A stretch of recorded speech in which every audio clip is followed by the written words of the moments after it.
Bebidas alcoólicas e alguns aparelhos de informática devem ficar mais caros este ano. O motivo é o aumento de impostos destes produtos autorizado pela presidente Dilma. Mas devido ao estoque antigo, pode ser que o consumidor só sinta a diferença mais para frente.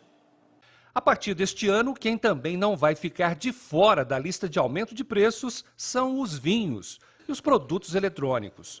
O governo já autorizou o aumento deles desde o dia 1º de janeiro. O vinho nacional, por exemplo, que pagava 73 centavos de imposto por unidade, agora vai ser cobrado uma taxa de 10% sobre o valor do produto na indústria. Com isso, vão ser R$ 5,00 a mais no preço de cada garrafa.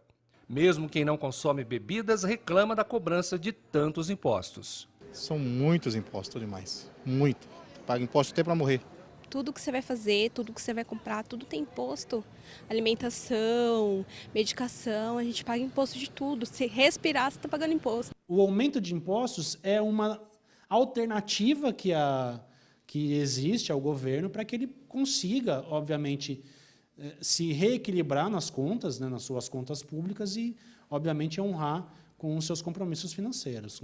A medida provisória sobre os impostos poderá interferir também na venda de aparelhos eletrônicos. Com essa nova medida, alguns produtos de informática, como tablet, smartphone, notebooks e roteadores, que antes eram isentos de PIS/PASEP e COFINS, passam a pagar esses impostos. A quebra de isenção tributária desses eletrônicos pode comprometer alguns projetos de inclusão digital. Para essa economista da FEComércio, a medida provisória de impostos chega na contramão. Em um momento de crise, o governo deveria estimular o consumo e não taxar produtos como os computadores, por exemplo, que hoje são ferramentas fundamentais para a educação. A gente tem uma tendência de desemprego em alta, então a gente realmente está falando aí de um momento em que nós deveríamos estar estimulando o consumo ou fazendo medidas para tentar reduzir a demanda agregada e não a demanda das famílias. Então, tudo que a gente pode esperar é realmente que as vendas desse tipo de bem desacelere cada vez mais e a gente tenha uma porcentagem menor de pessoas com acesso à informática. Segundo o dono desta loja de produtos eletrônicos seminovos, o acesso à informática dos estudantes de famílias de baixa renda está cada vez mais difícil. A gente não consegue colocar esse produto nas escolas, né? Agora, com essas taxas, com esses aumentos, aquela classe, aquele colégio de estado que poderia ser informatizado, as crianças ter acesso à informação, eles cada vez estão mais distantes. Com certeza compromete, porque o país está em ascensão na parte de informática e acesso à tecnologia de internet. As crianças de menor recurso não vão ter condições em medida da carga de imposto que o governo colocou. Com a nova medida de arrecadação de impostos, o governo pretende conseguir um aumento na receita de mais de 7 bilhões de reais, mesmo durante o período de crise financeira que o país atravessa. De acordo com o advogado da área tributária, o imposto sobre o consumo é o principal problema do sistema tributário brasileiro. A tributação sobre o consumo, ela acarreta um maior prejuízo financeiro àqueles que possuem menor renda e menor poder aquisitivo. Diminuir os impostos sobre o consumo seria o primeiro passo de uma reforma tributária mais eficiente e mais justa. Você diminui a tributação sobre o consumo e, gradativamente, você iria aumentando a tributação sobre a renda e sobre o patrimônio também. Longe do que seria a forma ideal de arrecadação tributária, o consumidor brasileiro reclama de pagar novos impostos a cada ano. Agora vai surgir mais um imposto, o imposto de pagar imposto. Só faltava essa, né? Agora o assunto é educação. Pelo menos 20 escolas da rede municipal de ensino de Taubaté serão revitalizadas.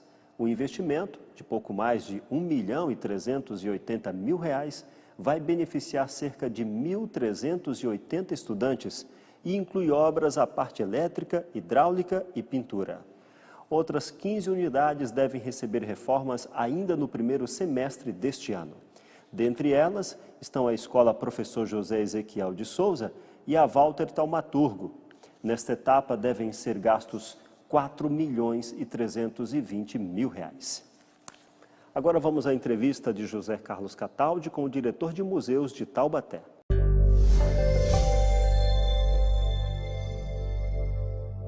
Meus amigos, a minha juventude permite até deixar assim em branco o tempo que eu tenho de televisão, mas olha, eu tenho de vida quase o tempo da televisão no Brasil.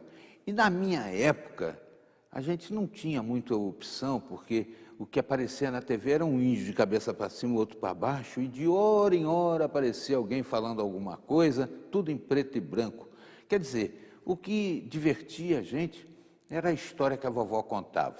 E, de um modo geral, essa história era de um taubatiano, Monteiro Lobato.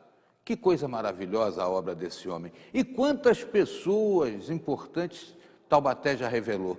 No canto, Celi Campelo, na locução e na apresentação, Hebe Camargo, Cid Moreira. Nós tivemos aí também a oportunidade de perceber, outro dia, o Renato Teixeira cantando à porta de um museu da cidade. Taubaté tem inúmeras opções de cultura e nós vamos conversar sobre isso hoje. Estou recebendo aqui o Vanderlan Ramos de Carvalho, que é diretor de museus de Taubaté. Vanderlan, é uma satisfação tê-lo aqui conosco. Prazer em vir atender a sua solicitação, né? Poder estar aqui falando algo sobre os museus de Taubaté. Eu começo pelo sítio, né? Foi para mim uma emoção enorme, quando cheguei aqui no Vale, conhecer o sítio do Pica-Pau Amarelo de verdade, que para mim foi uma glória, né? Eu passei a infância toda lá com a historinha da vovó contando e tal, e de repente até por alguns trabalhos que fiz, acabei ganhando a cidadania taubatiana, que eu carrego com muito orgulho. Esse museu lá do sítio do Pica-Pau Amarelo, da Chácara do Visconde, né? Exato. Ele também está vinculado à sua diretoria.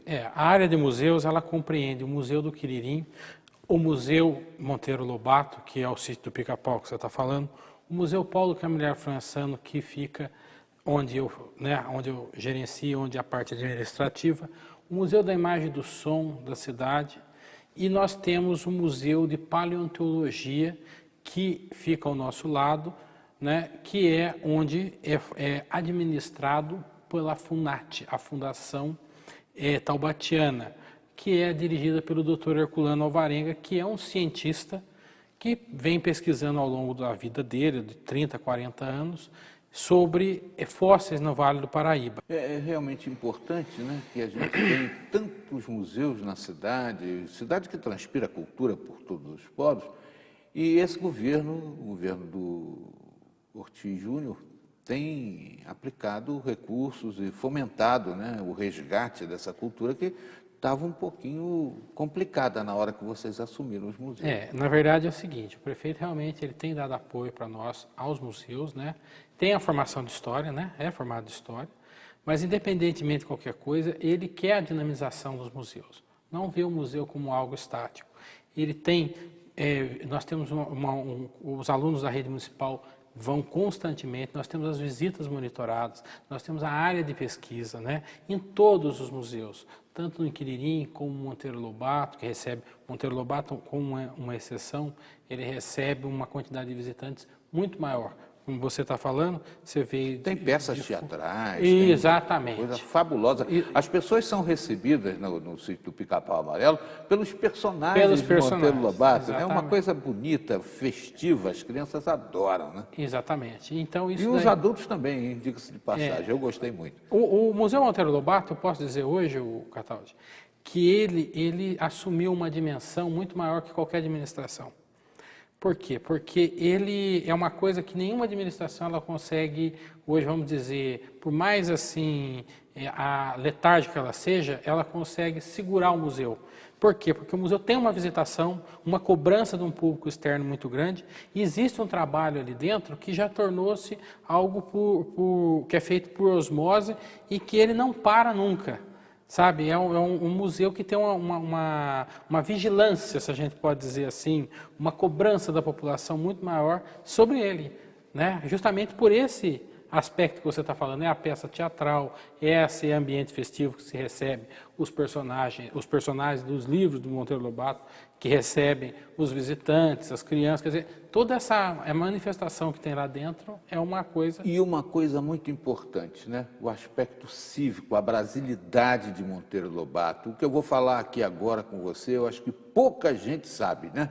Na luta pelo petróleo, né? Sim. Monteiro Lobato fez uma oposição ferrenha ao governo porque queria que se explorasse o petróleo no Brasil, e a cultura era dizer que no Brasil não tinha petróleo. Monteiro Lobato, pelo que eu soube, chegou a ser preso por causa da campanha, e eu vou te pedir para falar detalhes sobre isso depois que a gente voltar, né? Aqui com a nossa entrevista.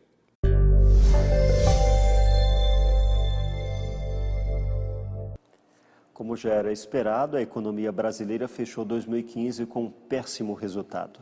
O produto interno bruto do país sofreu retração de 3,8% em comparação a 2014. O resultado é o pior em 25 anos. Apenas a agropecuária cresceu no ano passado. A soja e o milho impulsionaram a alta de 1,8% na comparação a 2014. O setor de construção sofreu queda de quase 8%, o que influenciou na retração da indústria, que apresentou baixa de 6,2%. O consumo das famílias e o setor de serviços também caíram. Segundo o IBGE, o resultado negativo é reflexo da alta dos juros, inflação, desemprego e da queda da renda ao longo de 2015. Veja o que é destaque no próximo bloco do Repórter Setorial. Taubaté constata epidemia de dengue. Saiba por que a cidade não consegue controlar a proliferação do mosquito transmissor. Em instantes.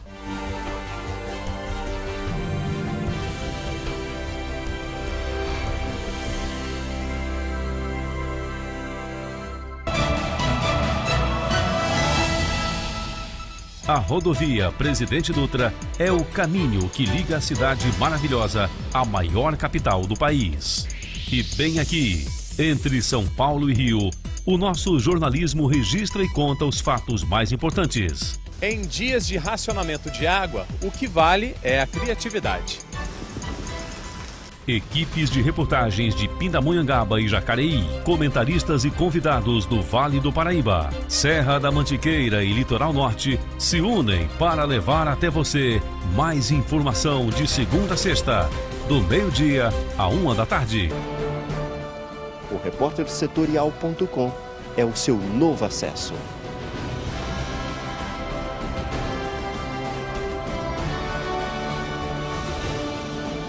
É nossa terra no ar.